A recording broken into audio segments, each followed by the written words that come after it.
नमस्कार साथियों, मैं हूं Pramod Kumar Kandwal, intensive spiritual group से। हर प्राणी सुरक्षा चाहता है। वो अपनी आजीविका से ज़्यादा सुरक्षा को महत्व देता है, जो कि स्वाभाविक ही है।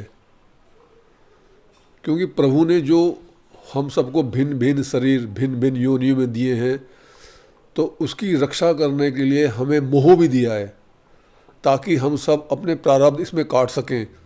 जो आयु हमें प्रभु ने निर्धारित किए हम उसे पूरी कर सकें, इसलिए उसने मोह का पैकेज सबके अंदर डाला है, चाहे वो प्राणी किसी भी योनि का क्यों ना हो।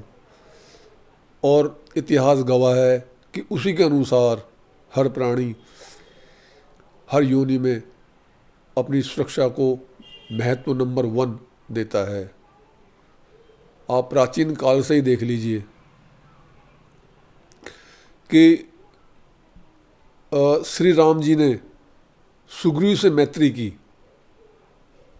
वो ठीक है, उन्होंने लंका में चढ़ाई के लिए ऐसा किया, लेकिन सुरक्षा भी थी। अब यहाँ पे हम ये ना सोचें कि वो अवतरित पुरुष थे। वो पुरुष थे, लेकिन उन्होंने मानव रूप धारण करके ये सारे कार्य किए हैं। तो उन्होंने वो कार्य किए जो एक आम व्यक्ति करता है। तो उन्हें सुग्रीव से मित्रता की, और फिर पुल बना करके, वो पुल जिसके अंदर बहुत समय लगा बनाने के लिए, पूरी वानर सेना लगी हुई थी, उसके द्वारा वो लंका में प्रवेश भी कर गए, लंका फतेह भी की।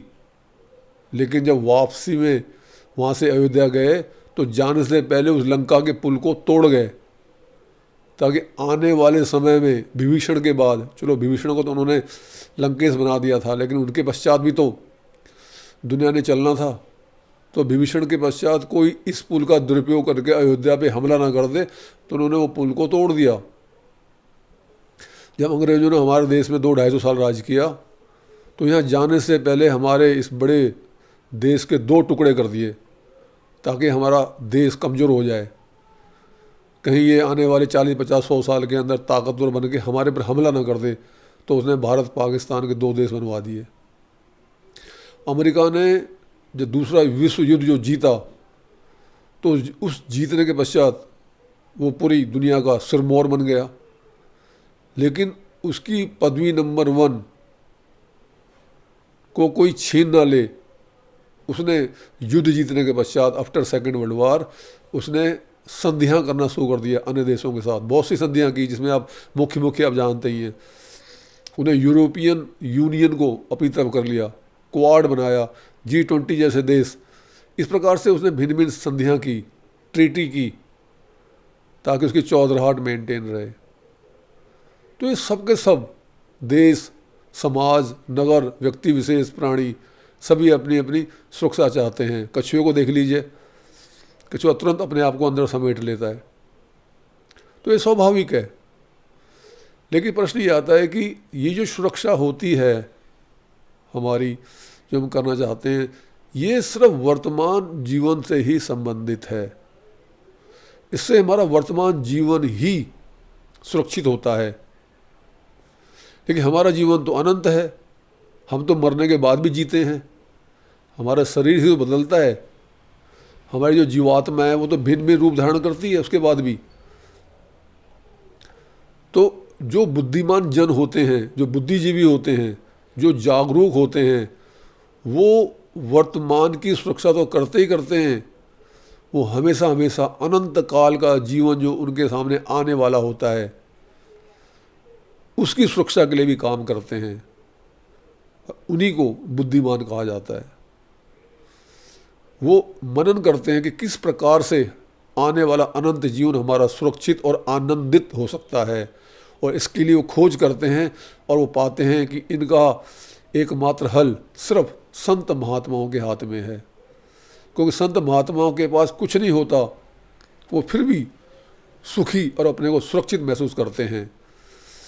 क्योंकि वो उन्हें बताते हैं कि एकमात्र इस अनंत कोटि ब्रह्मांड में परमपिता परमात्मा है, जिसकी संगति से ही हम सुरक्षित रह सकते हैं। वरना जितनी मर्जी ट्रीटी कर लें, जितनी मर्जी संधियाँ कर लें, जितना मर्जी हम उपाय कर लें, फिर भी कोई ना कोई हमें मार के जहाज चले जाता है।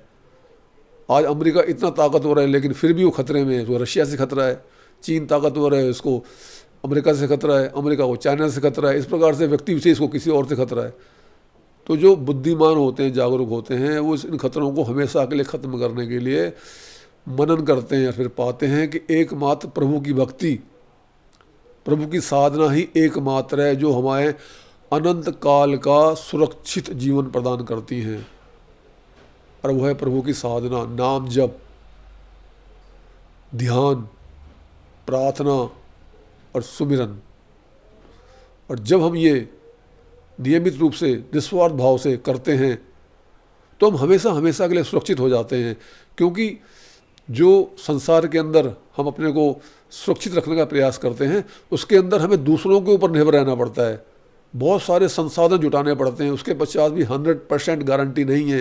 लेकिन जब हम संत महात्माओं की दिशा निर्देश के अनुसार चलते हैं तो फिर हम वर्तमान में भी सुरक्षित रहते हैं और आने वाले टाइम में भी हम सुरक्षित रहते हैं। और जहाँ से भूले भटके हम हजारों लाखों करोड़ों साल पहले इस दुनिया में आकर भटक गए थे और अपना घर ही भूल गए थे, हमें वो भी याद आता है और फिर वहाँ हम वापिस चले जाते हैं जहाँ पर किसी प्रकार की कोई मार काट की कोई पहुँच नहीं है और हम हमेशा हमेशा के लिए आनंदित हो जाते हैं। यदि आपको यह वीडियो पसंद है तो आप इसे लाइक कर सकते हैं और चैनल को सब्सक्राइब भी कर सकते हैं। गुरु भगवान सबका कल्याण करें।